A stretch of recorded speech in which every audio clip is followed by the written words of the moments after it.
स्वागत है दोस्तों आप सभी का फिर से एक बार ग्लोब आउटलाइन में। तो देखिए यहाँ पर आज हम जो है वो बैटल ऑफ पानीपत 2 की बात करने वाले हैं कि यहाँ पर कैसे 22 जंगें लगातार जीतने के बाद भी सम्राट हेमू जो थे वो यहाँ पर जो 13-12 साल के जो अकबर थे उन देखिए ये सम्राट हेमू जो थे वो हार गए। और ऐसे जानेंगे कि हम ऐसा क्या बैकग्राउंड था बैटल ऑफ पानीपत में जिसकी वजह से यहाँ पर सम्राट हेमू हार गए और हमें बैटल ऑफ पानीपत 2 देखने को मिली थी। तो पूरा जानेंगे ये इतिहास। इसके पहले मैंने बैटल ऑफ पानीपत 1 बनाई थी जिसमें मैंने पूरा बैकग्राउंड समझा था कि कैसे यहाँ पर बाबर ने इन्वेट किया था इंडिया को और लोधी डायनेस्टी को खत्म किया था। अगर आपने वो वीडियो नहीं देखा तो जाके देख सकते हैं, मैं डिस्क्रिप्शन में वो लिंक जरूर से आपको दे दूंगा।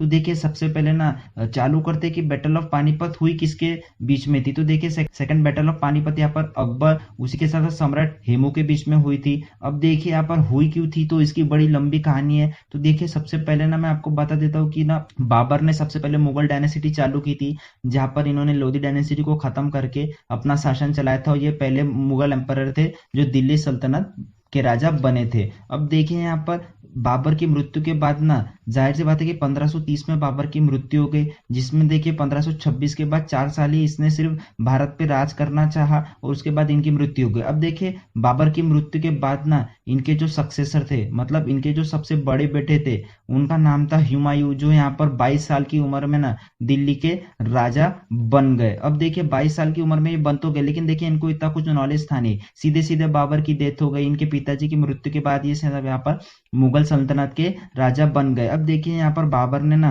1530 तक के यहाँ पर राज किया। उसके बाद देखिए 1530 से 1540 के बीच में हुमायूं ने राज किया और फिर यहाँ पर 15 साल बाद 1555 से 1556 मतलब 1 साल तक ही फिर से यहाँ पर हुमायूं ने राज किया था। तो देखिए यहाँ पर इतना 15 साल का गैप था। आप सोचो कि इस 15 साल में हुआ क्या था और यहाँ पर हुमायूं थे कहाँ पर।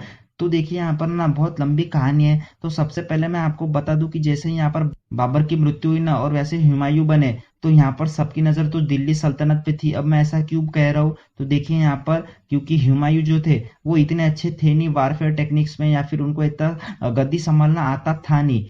इतने पार्ट में जहां पर मैं आपको मैप में बता रहा हूँ, यहाँ पर थी ना सूर डायनेस्टी थी जिसके सबसे पहले लीडर थे यहाँ पर शेरशाह सूरी। अब देखिए यहाँ पर ना शेरशाह सूरी ने देखा कि यहाँ पर जो दिल्ली के सल्तनत है हुमायूं उसको कुछ इतना आता है नहीं, और अभी ये जो सही टाइम है कि यहाँ पर शेरशाह सूरी अपनी जो सूर डायनेस्टी थी इतने भाग में थी उसको यहाँ पर पूरा एक्सप्लोर करे और यहाँ पर इतना जो मुगल का एरिया था वो भी बिल्कुल कैप्चर करे। अब ये इस मैप में आप जो देख रहे हैं इतना जो कलरफुल पार्ट है ना, ये बिल्कुल सूर डायनेस्टी है जब इन्होंने मुगल सल्तनत के जो राजा थे हुमायूं उनको हरा चुका था। अब देखिए यहाँ पर हरा किस चुका था, तो जैसे ही यहाँ पर 1940 आया ना तो उस समय यहाँ पर ना एक वार देखने को मिली थी जिससे हम कहते हैं बैटल ऑफ चौसा। अब देखिए ये बैटल हुई थी यहाँ पर 26 जून 1539 में, जहां पर शेरशाह सूरी ने क्या था कि मुगल सम्राटों को काफी अच्छी तरीके से खदेड़ा था और यहाँ पर हुमायूं को बैकस्टैप करने को मजबूर किया था। और यहाँ पर ये ना अफगानिस्तान तक के चले गए थे, इतनी बुरी तरीके से यहाँ पर शेरशाह सूरी ने खदेड़ा था हुमायूं को। ये मैं 1539 की बात बता रहा हूँ। अब देखिए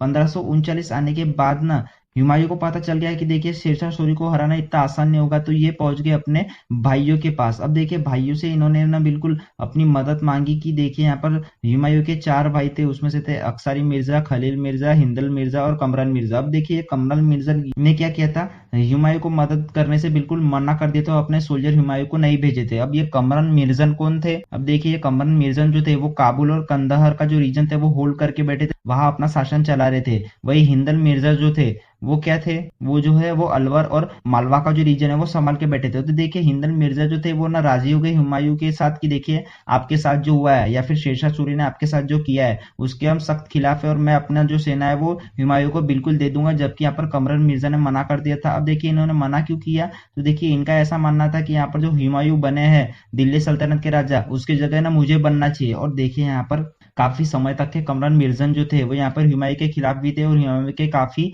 खिलाफ उन्होंने साजिश रची थी। आखिरकार ये देखिए कमरान मिर्जा यहाँ पर कुछ कर नहीं पाए थे, हालांकि हुमायूं को यहाँ पर गद्दी से हटा नहीं पाए थे और ये वापिस लाहौर फिर चले जा चुके थे। अब देखिए यहाँ पर ना हुमायूं को एक बात कही थी उनके पिताजी ने कि देखिए आप जो है वो अपने भाइयों के खिलाफ ना कुछ भी ऐसी साजिश नहीं करेंगे अगर वो उनके हकदार भी है तो। क्योंकि देखिए यहाँ पर हुमायूं को पता था कि उनके भाई ना उनको यहाँ पर गद्दी से हटाने की कोशिश कर रहे थे, लेकिन फिर भी हुमायूं ने ऐसा कुछ हरकत नहीं की कि वो अपने भाइयों को क्षति पहुंचा सके। क्योंकि देखिए उनको उनके पिताश्री द्वारा बताया गया था कि आप जो अपने भाइयों के खिलाफ बिल्कुल भी खड़े नहीं होंगे। तो देखिए ये कुछ ऐसा बैकग्राउंड में कहानी चलती रहती थी। जिसके बाद देखिए अब यहाँ पर बारी आती है 1940 की, कि 17 में 1940 में यहाँ पर बैटल ऑफ कन्नौज देखने को मिली थी, जो पर शेरशाह सूरी और हुमायूं के बीच में हुई थी। अब देखिए इस बैटल में भी ना यहाँ पर जो हुमायूं है वो हार गए और उसके बाद वो अफगानिस्तान फिर से वापस चले गए। अब आप देख सकते हैं कि 1940 आते आते यहाँ पर जो मुगल एम्पायर था वो बिल्कुल दिल्ली सल्तनत से बिल्कुल पूरी तरीके से यहाँ पर पीछे हो चुकी थी।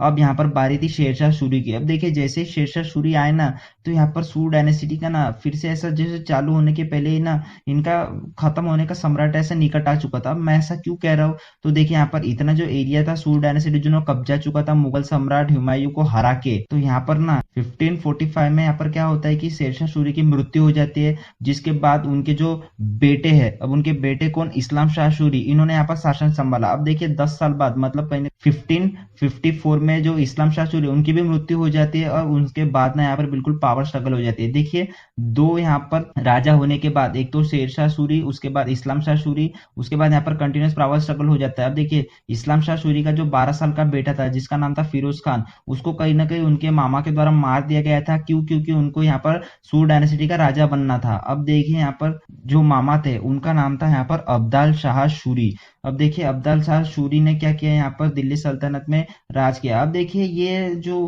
अब्दाल शाह सूरी थे, it was a man who believe in persist of pressure. So देखिए यहाँ पर ये जो थे वो अपने अय्याशी में ही यहाँ पर बिल्कुल लगे रहते अब्दाल शाह सूरी। और उनके यहाँ पर जो चीफ मिनिस्टर थे जिनका नाम था यहाँ पर हेमू, जी हाँ बिल्कुल अभी इनका राज चालू हो गया है, तो यहाँ पर हेमू का अपना पूरा जो कारोबार था वो सौंप चुके थे। अब यहाँ पर देखिए मैं आपको बता दूं कि जो सम्राट हेमू थे ना, उन्होंने कहीं ना कहीं जो शेर शाह सूरी थे, उसके बाद इस्लाम शाह सूरी थे, उसके बाद अब्दल शाह, ये तीनों के साथ काम किया था। जी हाँ बिल्कुल मैं आपको बता रहा हूँ कि यहाँ पर अब्दल शाह सूरी के बाद भी ना यहाँ पर इतना पावर स्ट्रगल था कि यहाँ पर जो हुमायूं था उसको यहाँ पर चांस मिल गया कि कैसे मैं अफगानिस्तान से निकलकर फिर से दिल्ली का सल्तनत राजा बन सकता हूँ। तो जी हाँ बिल्कुल ऐसा ही हुआ और यहाँ पर जो मुगल एम्पायर था वो फिर से बिल्ड हो चुका था। अब मैं आपको कैसी बात बता रहा हूँ, तो मैं आपको ना यहाँ पर 1955 की यहाँ पर ये बात बता रहा हूँ कि यहाँ पर हुमायूं आए और उन्होंने जो सिकंदर शाह सूरी थे, मतलब उस समय जो सूर डायनेस्टी के राजा थे, उनको यहाँ पर खत्म कर अपना जो मुगल एम्पायर फिर से वापस ले लिया था सूर डायनेस्टी से। अब देखिए यहाँ पर जैसे ही हुमायूं फिर से आया ना, तो जैसे यहाँ पे थिंकिंग शेरशाह सूरी की थी कि हुमायूं कुछ कर नहीं सकता, वैसे ही थिंकिंग ना यहाँ पर सम्राट हेमू की थी। क्योंकि इतने रीजन में ना अभी भी सूर डायनेस्टी कहीं ना कहीं चल रही थी, तो यहाँ पर ना सम्राट हेमू अभी बन चुके थे वहां के सम्राट। अब देखिए मैं ऐसा क्यों बता रहा हूँ, क्योंकि जो चीफ मिनिस्टर थे ना यहाँ पर सूर डायनेस्टी के, वो काफी लॉयल थे और वो जनता के हित में सोचते थे। जिसके बाद ना उनको यहाँ पर पूरा पावर मिल गया। जिसके बाद उन्होंने क्या किया, बंगाल से निकलकर यहाँ पर जितने भी पूरा रीजन था मुगल एम्पायर को पीछे धकेलते धकेलते यहाँ पे इतना पीछे धकेल दिया सम्राट हेमू ने कि यहाँ पर बिल्कुल वो दिल्ली तक के पहुंच गए। और वहां पर हमें छोटी सी जो बैटल है, in the sense battle of Tughlakabad, वो देखने को मिली यहाँ पर सम्राट हेमू और अकबर के बीच में। अब देखिए यहाँ पर मैं आपको बता दूं कि ये जो अकबर है ना, वो यहाँ पर है हुमायूं के बेटे।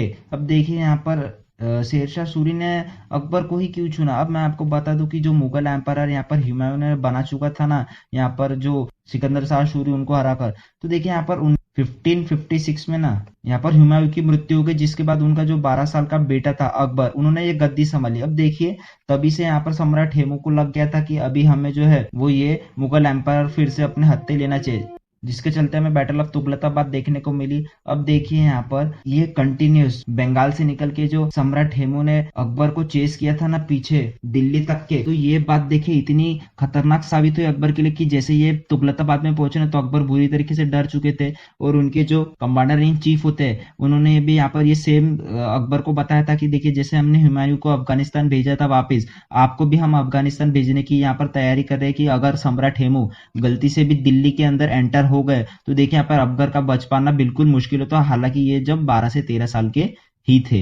अब देखिए मैं आपको बता दूं कि यहाँ पर जो 22 लंगे जड़ी लड़ी थी ना सम्राट हेमू ने, तो यहाँ पर मुगल्स को कहीं ना कहीं पता था कि जो सम्राट हेमू की ताकत है वो कहीं ना कहीं ये कैनिस है, या फिर जो मस्केट मैन है जो ना यहाँ पर हाथी घोड़े या फिर कैमल्स के ऊपर में बैठ के यहाँ पर गोलियां चलाते हैं अपने विरोधियों पर। तो देखिए ये यहाँ पर ना मुगल्स को काफी अच्छी तरीके से पता था। जिसके बाद देखिए यहाँ पर मुगल्स ने क्या किया, तो मुगल्स ने अपना जो एक सैनिक था, इन द सेंस की जो आर्मी कमांडर था, अली कुली खान। अब देखिए अली कुली खान को ना भेज दिया कि जहां से ये कैनिन्स या फिर ये जो मस्केटमैन्स, गन्स, आर्टरली जो यहाँ पर सम्राट हेमू को सप्लाई होती है ना, उस ट्रेन को ना आप कब्जा कर लीजिए। यहाँ बिल्कुल ऐसे ही हुआ। और बाय चांस क्या हुआ, अली कुली खान ने क्या किया, जहाँ अपने 10,000 सैनिकों के साथ जो ट्रेन आ रही थी ना उस पे बिल्कुल हमला कर दिया। जो कि यहाँ पर देखिए बिल्कुल उस ट्रेन में काफी सिपाही या सैनिक मौजूद नहीं थे जो उस सामान की रक्षा कर सके। और यहाँ पर बिल्कुल जो भी यहाँ पर सामान जा रहा था उसको बिल्कुल अपने हत्थे चढ़ा लिया। अब देखिए यहाँ पर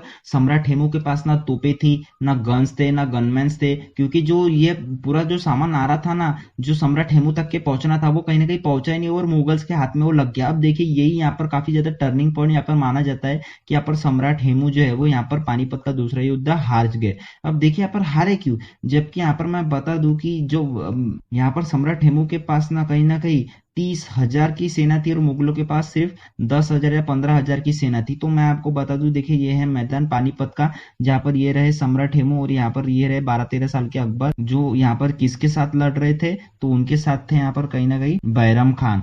अब देखिए यहाँ पर ना काफी बड़ी जंग होती है। क्यों? क्योंकि देखिए ना सम्राट हेमू के पास 22 जंगों से जो लड़ते आ रहे थे तोप थी, जो यहाँ पर देखिए ये डिप्लॉय कर चुकी थी यहाँ पर अकबर ने किसके खिलाफ, सम्राट हेमू के खिलाफ। तो देखिए सम्राट हेमू की तोहफे यहाँ पे इन्होंने सम्राट हेमू के खिलाफ लगा दी थी। अब देखिए यहाँ पर जो अकबर की सेना थी उन्होंने यहाँ पर 3 डिवीजन में बांटा था, लेफ्ट विंग, राइट विंग और कहीं ना कहीं सेंट्रल विंग। और ऐसा माना जाता है जो इनकी सेंट्रल विंग थी जो यहाँ पर तोपों के साथ लदी थी, ये काफी स्ट्रांग थी, जिसकी वजह से देखिए यहाँ पर सम्राट हेमू को एज ही नहीं मिल पा रहा था। अब देखिए हुआ क्या है, सबसे पहले ये तोपों के चलते ना ये इन्होंने क्या किया, अकबर की सेना ने इनके जो लेफ्ट विंग के और राइट विंग के जो हाथी थे उनको यहाँ पर बुरी तरीके से डिस्ट्रॉय कर दिया। जी हाँ बिल्कुल। जिसके बाद देखिए सम्राट हेमू थोड़े से पीछे हो गए। अब देखिए यहाँ से ना तीरंदाज थे या फिर घोड़े पे सवार जो थोड़े बहुत मस्केटमैन थे उन्होंने यहाँ पर गोली चलाना चालू की और यहाँ पर थोड़ा सा नुकसान हुआ। अब देखिए यहाँ पर सम्राट हेमू को पता था कि जब तक के यहाँ पर मैं ये तोप है ना उनको यहाँ पर खत्म नहीं कर देता तब तक के मेरा कुछ हो नहीं सकता। तो यहाँ पर क्या किया, उन्होंने तोपे तो खत्म कर दी,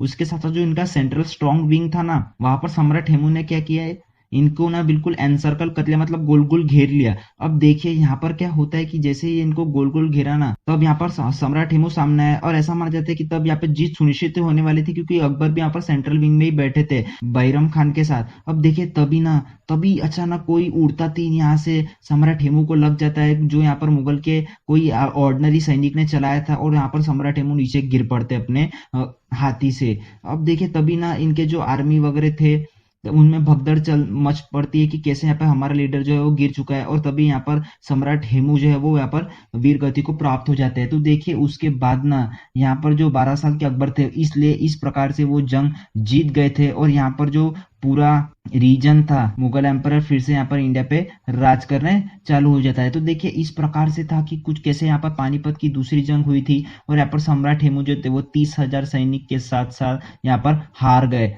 अकबर के सामने। जिसके बाद देखिए अकबर का शासन चालू हुआ। अब मैं आपको बता दूं कि अगर यहाँ पर जो उड़ता तीर यहाँ पर आया था जो किसी अनोनमस सैनिक ने चलाया था, वो अगर सम्राट हेमू को नहीं लगता तो आज इतिहास के जो पन्ने हैं वो यहाँ पर मुगल सल्तनत उसमें बिल्कुल दिखती नहीं और इतिहास जो है वो अलग तरीके से लिखा जाता। तो ये था बिल्कुल पूरा वीडियो कि कैसे बैटल ऑफ पानीपत लड़ी गई थी, कैसे यहाँ पर हुमायूं गए और यहाँ पर अकबर का जन्म हुआ और सम्राट हेमू हार गए। तो दोस्तों आज की वीडियो में इतना ही, मिलते हैं अगली वीडियो में। And as you all know कि life is a long lesson in humility, so be safe, be strong.